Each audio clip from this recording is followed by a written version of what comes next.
7절 말씀입니다. 베드로후서 1장 7절의 말씀입니다. 다 함께 봉독하겠습니다.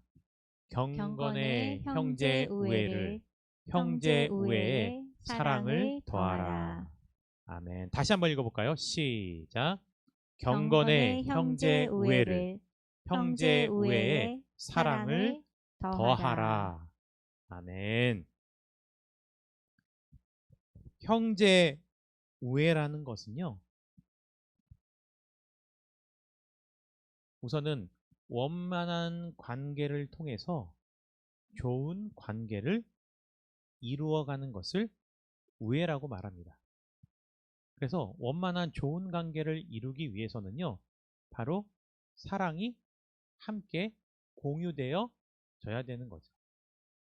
그렇다면 그렇게 원만한 관계를 이루어가는 데 있어서 대상이 바로 형제라는 거예요. 형제.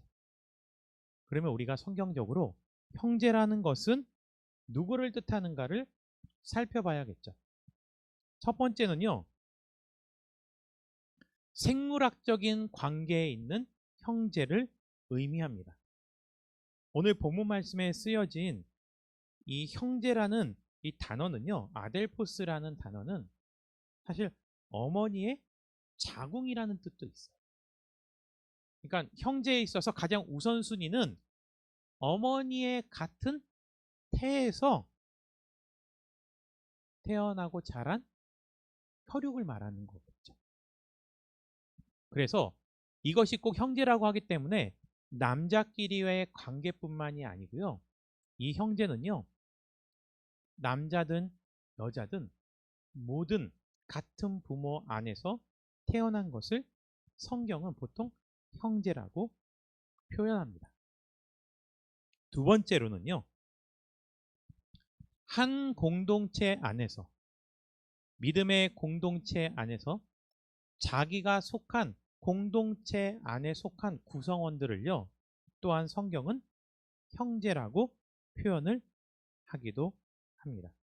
그래서 오늘 말씀을 이해하는 데 있어서는요, 특히 초대교회, 교회에 있는 성도들에게 베드로가 편지를 보낸 것은 여기서 말하는 형제는 같은 혈육에 있는 관계뿐만이 아니고 한 공동체 안에 속한 구성원들, 이 멤버십을 가지고 있는 사람들을 곧 형제라고도 표현을 한다는 것입니다. 그렇다면 첫 번째, 피로 맺혀진 형제 안에서 우리가 우애 있게 지내려면 어떻게 해야 하는가를 말씀을 통해서 살펴보도록 하겠습니다. 때로는 성경을 보면요, 하나님께서 우리들에게요, 나의 잘못이 아니어도 다른 사람들의 잘못까지도 그 형제들에게 잘못의 대가를 물리는 것처럼 보일 때가 가끔씩 있습니다. 이런 거를요, 세상에서 말하고 있는 법률에서는요, 연좌죄라고 말을 합니다. 연좌죄라 하면 내 가족의 잘못에 대한 책임을 남아있는 가족에게도 동일하게 지어주는 것을 연좌죄라고 말을 합니다. 그래서 때론요, 세상에 있는 사람들은요, 성경을 너무 편협하고 잘못된 시각으로 보았을 때 성경도 마치 사회주의와 같이 우리에게 연좌죄를 적용한다고 생각하시는 경우도 가끔씩 있습니다. 그런데요, 그 죄에 대한 책임을 우리에게 묻는 데 있어서 우리는 우선은 원죄라는 것에 대해서 살펴볼 필요가 있습니다. 아담이 죄를 지은 후에 그 죄에 대한 책임은요, 아담의 후손들에게, 그리고 지금 우리들에게도 그대로 적용되어지고 있습니다. 이것은 사실입니다. 그래서 성경은요, 모든 인간들은 다 죄인이라고 말하고 있습니다.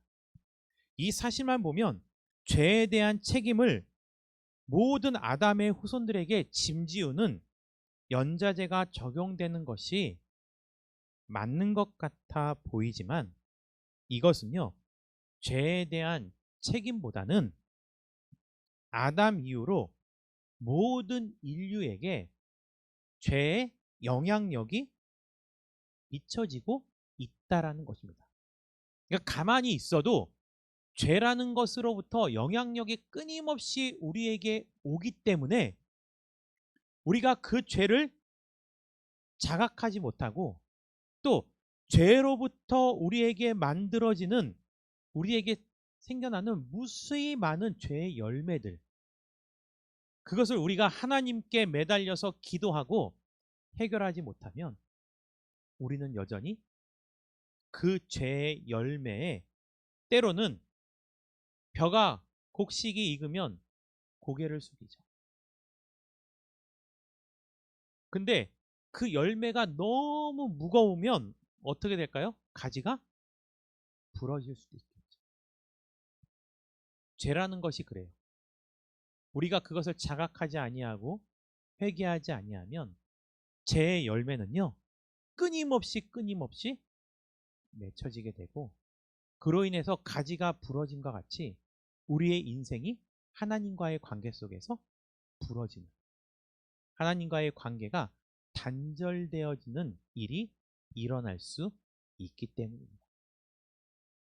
그런데요, 그러한 죄에 대한 자각을 우리가 하는 데 있어서 성경은요, 오늘 본문에서 말하고 있는 형제 우애를 강조하는 데 있어서 하나님이 우리를 바라보시는 형제와 함께 좋은 원만한 관계를 이루어가는 데 있어서 하나님께서 우리에게 명령하시고 말씀하시는 것이 하나 있습니다.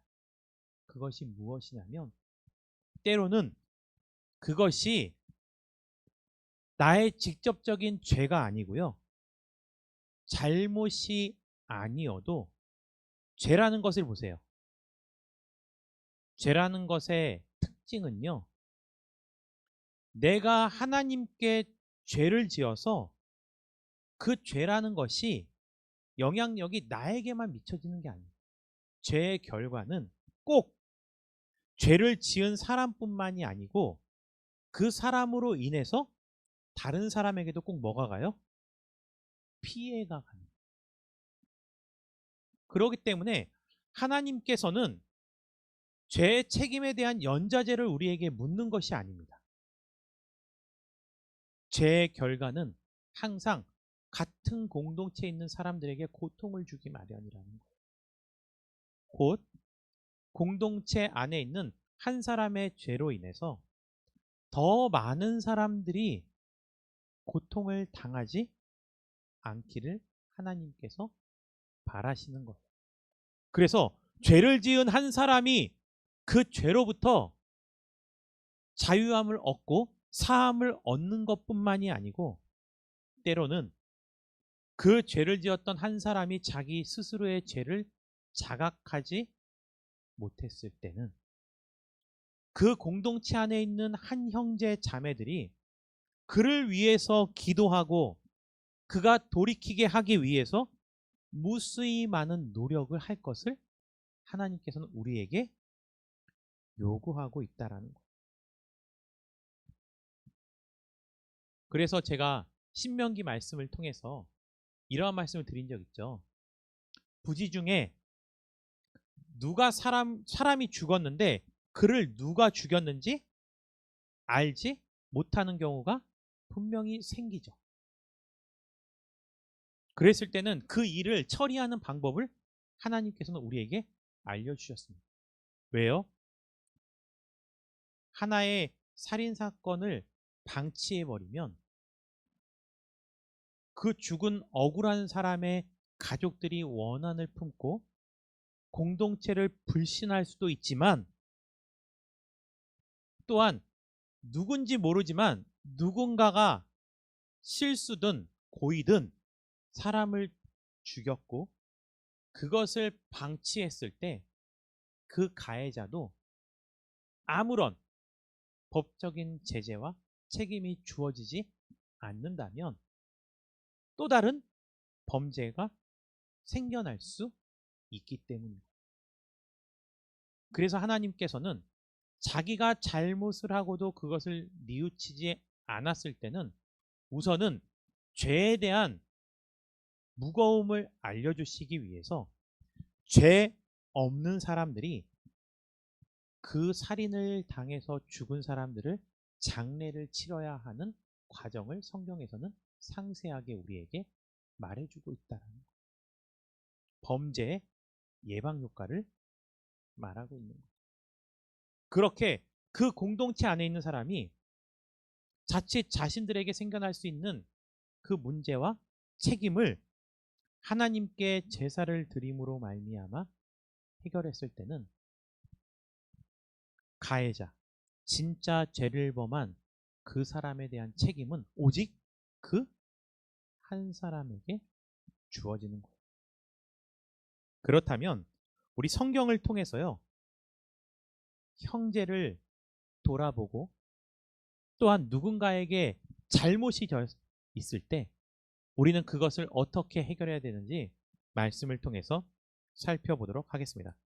형제 우애에 있어서 좋은 관계를 원만하게 유지하는 데 있어서 가장 큰 걸림돌이 되는 게 무엇이냐면 우선은 우열입니다. 하나님께서는 우리에게 자유의지를 주셨습니다. 자유의지라는 것은 A라는 사람과 B라는 사람이 똑같은 환경에 처했어도 그들이 각각 선택하는 기준이 다르면 선택의 방법도 다르고 선택에 대한 결과도 다르다는 거예요.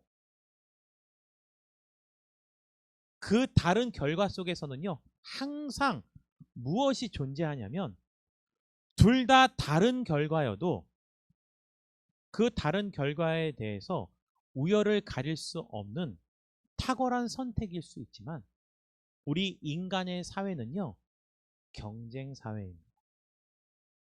자기에게 주어진 자유 안에서는요, 누구의 선택이 좀 더 좋을 수도 있고 누구의 선택이 좀 더 좋지 않을 수도 있는 거예요. 인류 최초의 형제 누가 있을까요? 가인과 아벨이었죠.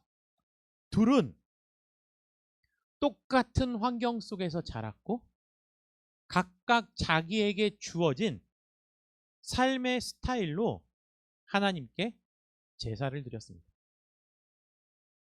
자기에게 주어진 자유를 따라서 누군가는 자기가 추수한 곡식으로 예배를 드리고 누군가는 자기가 평소에 기르던 양으로 제사를 드렸죠. 근데 하나님께서는 가인의 제사보다는 아벨의 제사를 더 기뻐 받으셨어요. 그러한 우열이 갈라졌을 때 누구나 다 다를 수 있지만 좀 더 좋을 수 있는 것이 있고 그렇지 않은 것이 있지만 이미 죄를 짓기 시작한 아담 이후로부터는 사람들 마음 가운데는 무엇이 있냐면 우선은 뭐가 있어요? 선악과를 통해서 뭐가 생겼어요? 판단이 생겼어요. 죄는 무수히 많은 우리가 생각하는 판단으로부터 더 많은 가지를 뻗게 되는 거예요. 물론 이 말씀이요, 세상을 판단할 필요가 없다, 비판적인 사고를 전면적으로 가로막는 것은 절대 아니에요. 근데 적어도 그 판단과 비판 가운데 사람들은 끊임없이 자기 자신을 판단하고 남을 판단할 때 자기가 남들보다 더 좋은 것을 선택하지 못했을 때는 때로는 그것이 자기의 부족함이고 자기의 믿음의 연약함일 수 있음에도 불구하고 좀 더 나은 것을 선택한 사람에 대한 증오심을 갖게 됩니다. 어떻게 됐어요?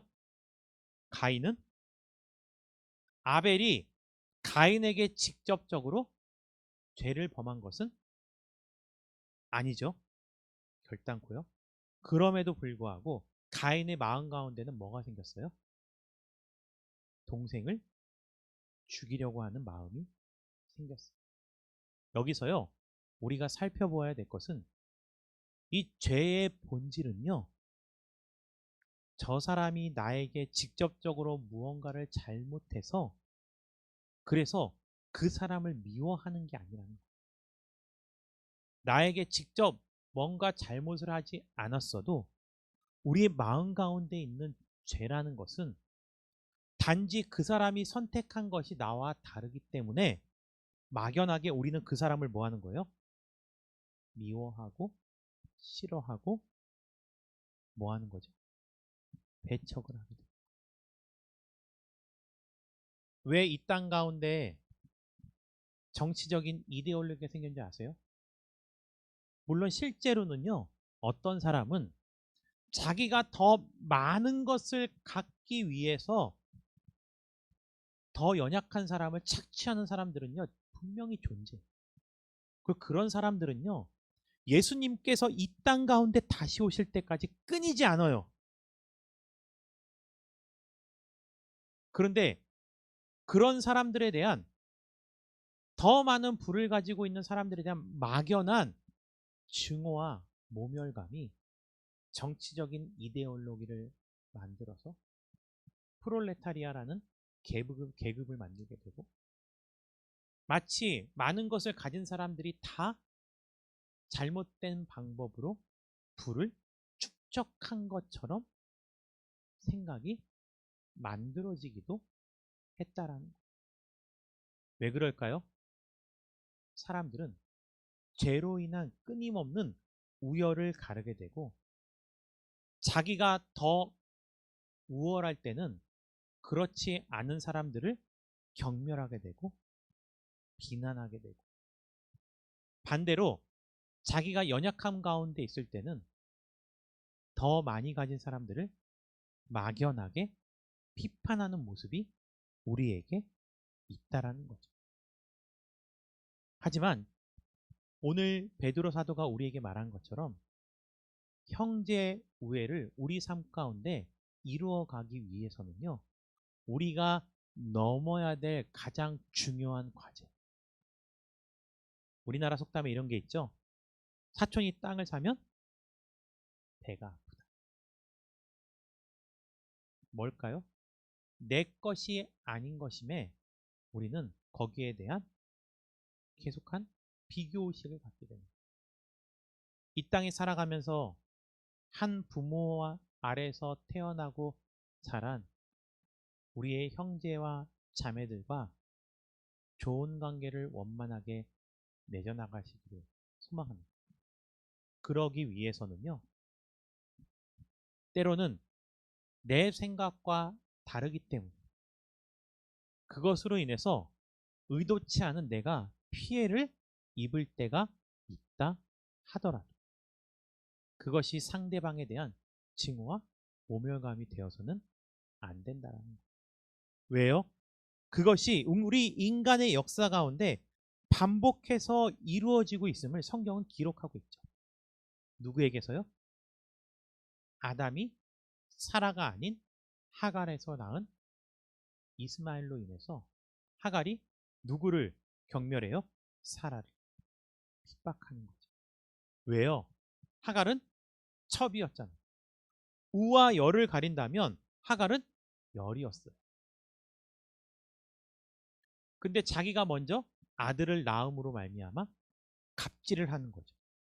갑질이 존재한다는 것 자체는요, 갑질을 하는 사람이 자기 스스로 우월하기도 하지만 자기 스스로 열성이기도 한 것을 인정하는 것. 다시 한번 말씀드릴게요. 자기가 우월하다고 해서 우월하지 않은 사람에게 갑질을 하는 사람들은요, 지나친 비교의식에 사로잡힌 사람들입니다. 그런 사람들은 자기가 아무리 더 좋은 것을 많은 것을 가졌어도 끊임없이 자기보다 더 많이 가진 사람들과 자신을 비교하게 되고, 그래서 자기보다 부족한 사람들을 뭐 하게 되는 거예요? 갑질을 하게 됩니다. 지나친 자만감, 우월의식은 결국은 그 마음속 깊은 곳에 뭐가 잡혀 있는 거예요? 열등감입니다. 왜 가인이 아벨을 죽였을까요?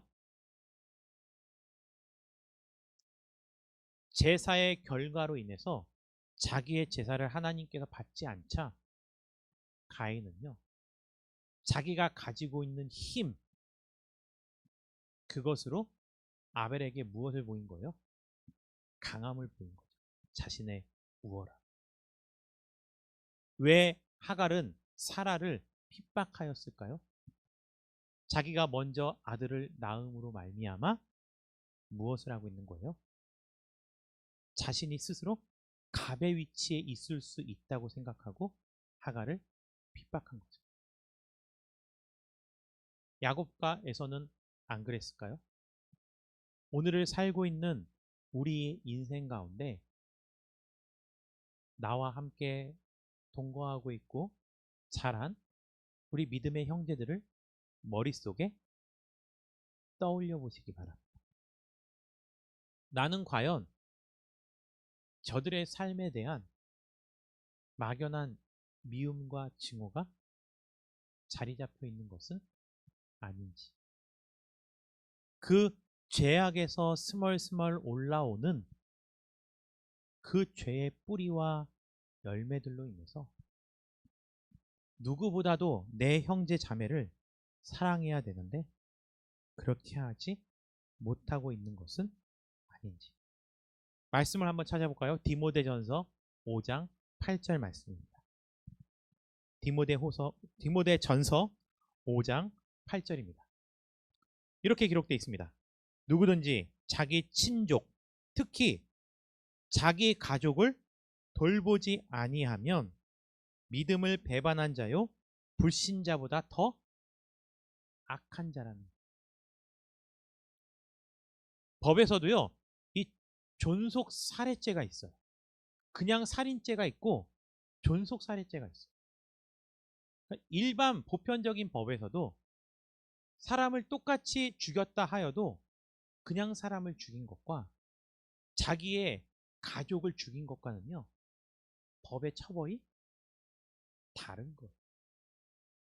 똑같은 생명이지만 더 윤리적으로 봤을 때 더 말도 안 되는 잘못인 거죠. 우리 성경으로 돌아가 볼까요? 오바댜 한번 찾아볼까요? 구약 성경입니다. 오바댜 1장입니다. 성경을 찾으셨나요? 우리 다 함께 1장 1절 읽어보도록 하겠습니다. 시작.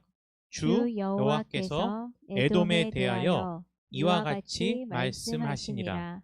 우리가 여호와께로 말미암아 소식을 들었나니 곧 사자가 나라들 가운데에 보내심을 받고 이르기를 너희는 일어날지어다 우리가 일어나서 그와 싸우자 하는 것이니라.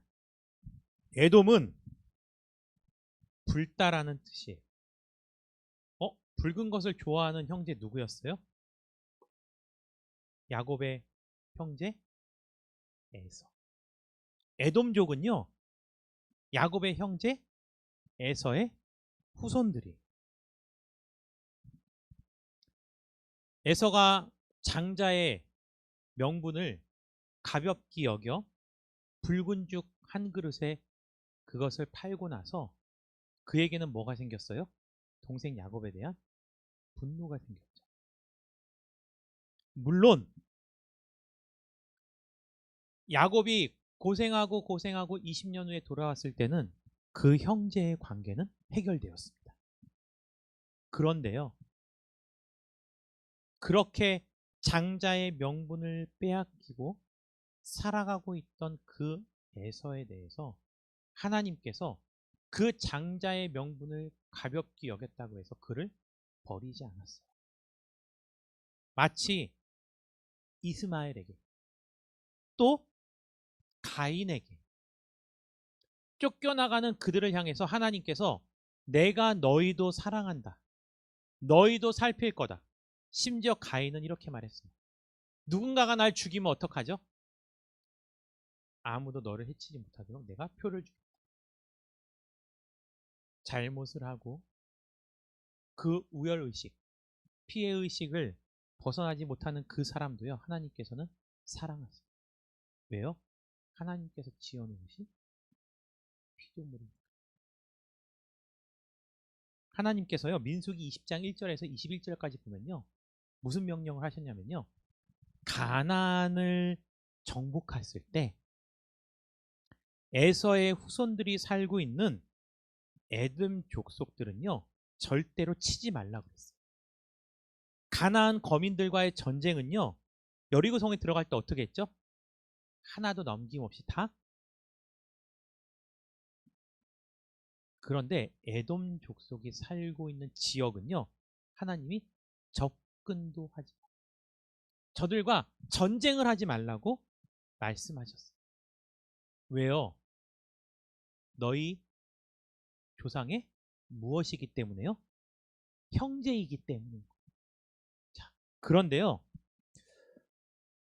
하나님께서는 그 형제를 우애 있게 지내라고 그렇게 명령하셨는데, 이스라엘 백성들은 광야를 지나다가 그 에돔 족속이 살고 있는 지역을 지나갈 수밖에 없었어요.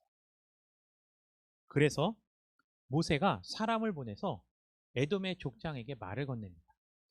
우리가 이 길을 지나가야 할진데 당신이 우리에게 길을 터주면, 민수기에 어느 정도까지 얘기하냐면요, 잘 들어보세요. 당신이 길을 터주면 우리가 길을 가다가 좌도 우도 돌아보지 않고 목이 마르다고 해서 너희 땅에 있는 물도 한 모금 마시지 않겠다.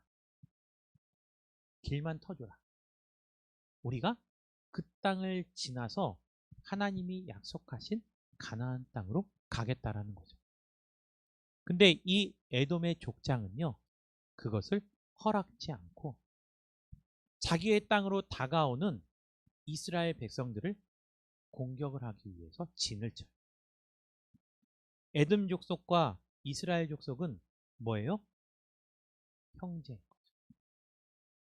이스라엘이 누구의 이름이에요? 야곱의 이름이죠. 야곱의 형은 누구고요? 에서. 둘은 형제지간이고, 에돔은 이스라엘 백성들이 애굽에서 나와서 그동안 그들을 그 진행 가운데 하나님께서 어떤 일을 하셨는지를 소문으로 들어서 혹시 그렇다가 자기를 공격할까봐 자기의 땅 자체를 들어오지 못하게 하는 거예요. 자, 누구 손해일까요? 결국은 이스라엘 백성들은요, 에돔의 땅을 가로지르지 않고 우회해서 삥 돌아가게 됩니다. 그리고 나서요, 에돔은 결국 BC 586년에 바벨론에 의해서 멸망을 당합니다. 그리고 흩어졌던 이 에돔의 족속들이요, 때로는 이스라엘과 섞여서 이스라엘 민족들과 함께 살아가기도 했어요. 그래서 이 사람들을 뭐라고 표현했냐면 이두메 족속이라고 표현하기도 해요.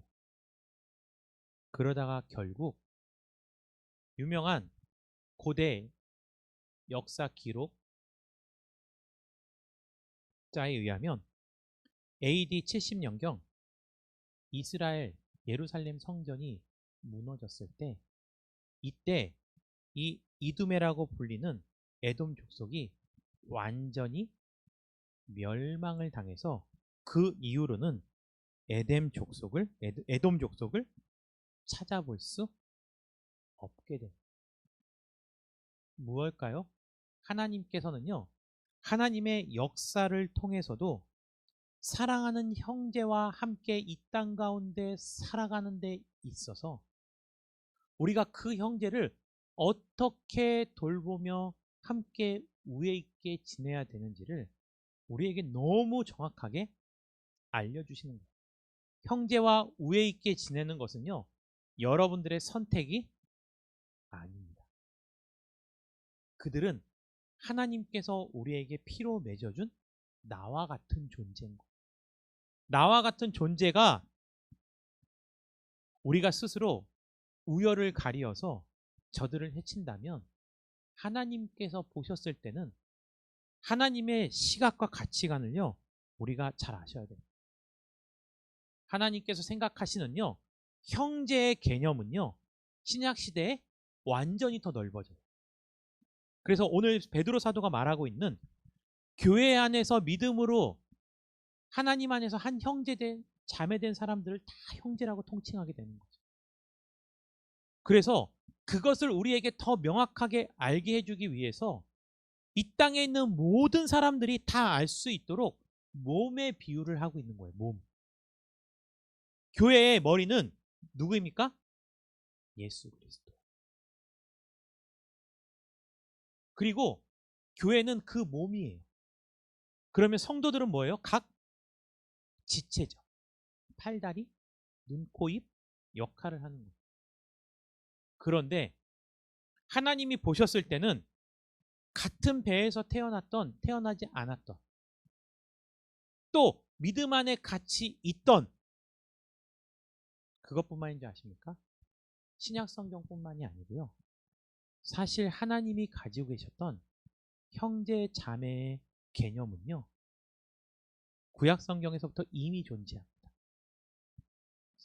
하나님을 믿지 않던 이방의 나그네들도, 과부도, 고아도, 우리가 이 땅 가운데 더불어 살아가고 있는 모든 사람들은 다 형제 자매라는 거예요.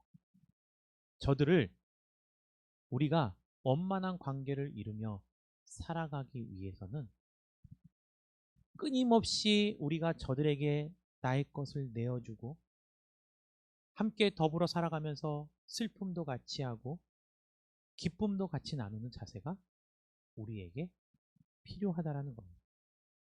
그렇지 않으면 그 형제의 어려움과 삶을 무시하고 살아가게 되면 결국 하나님께서도 우리의 삶을 돌아보시지 않는다라는 거죠. 말씀을 정리하겠습니다.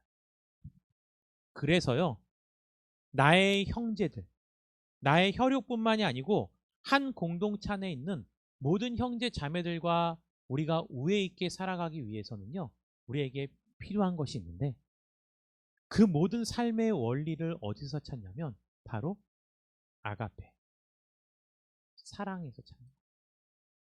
예수님께서 우리에게 이렇게 말씀하셨습니다.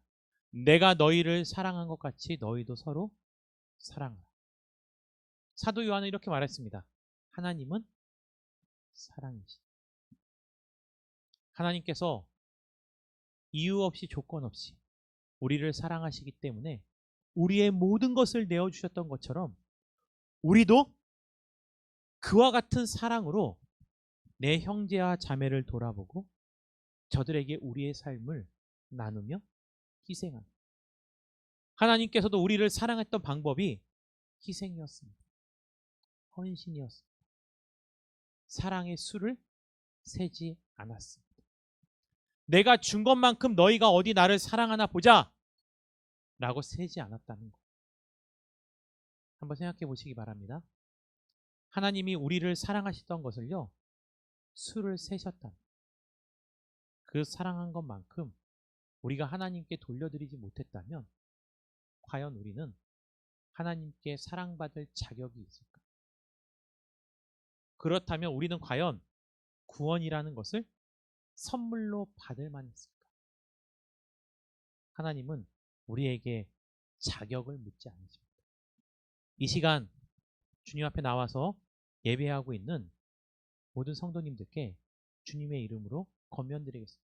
하나님은 여러분들의 자격을 묻지 않습니다.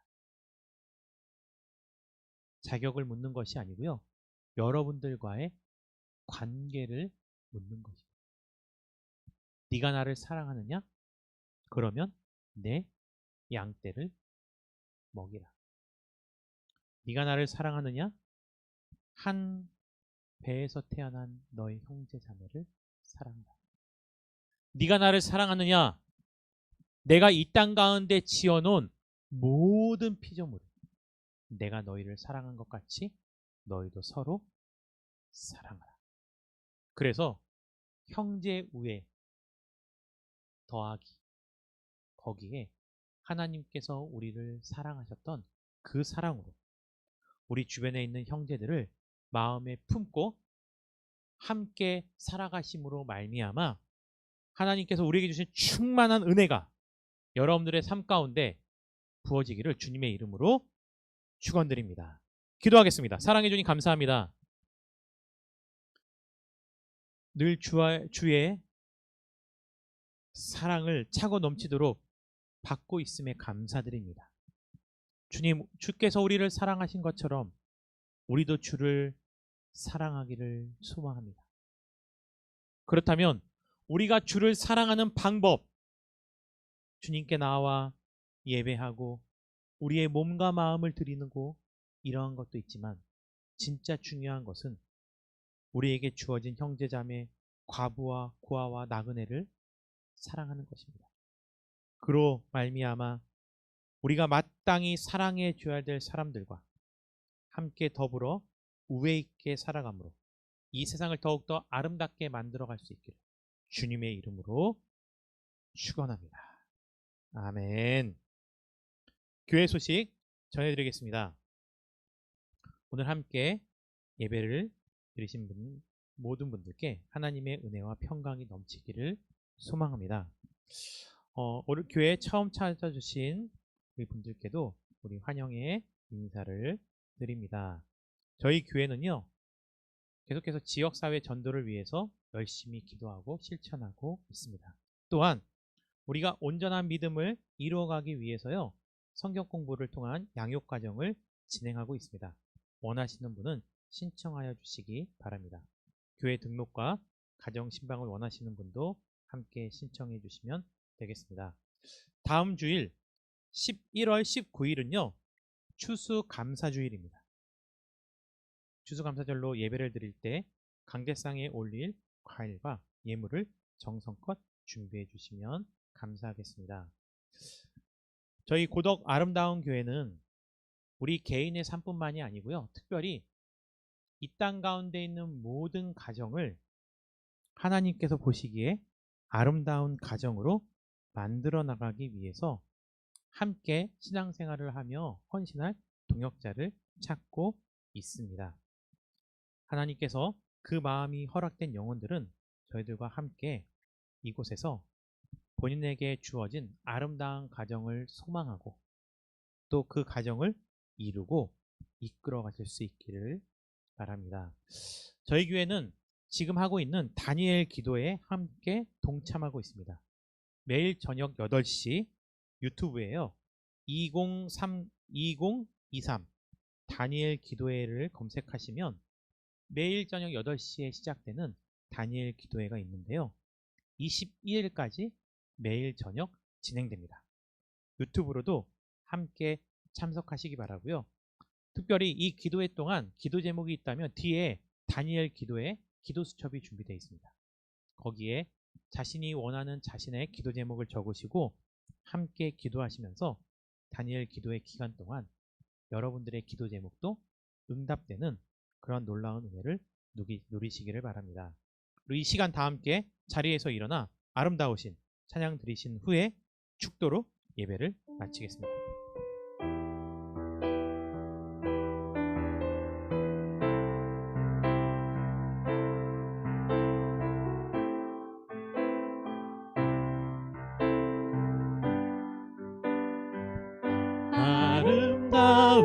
아름다우신 오 놀라우신 영원할 수 없는 사랑,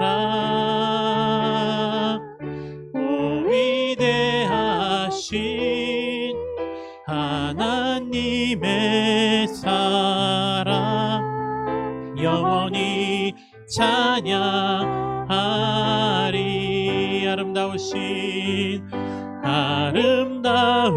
아름다우신 오 놀라우신 영원할 수 없는 사랑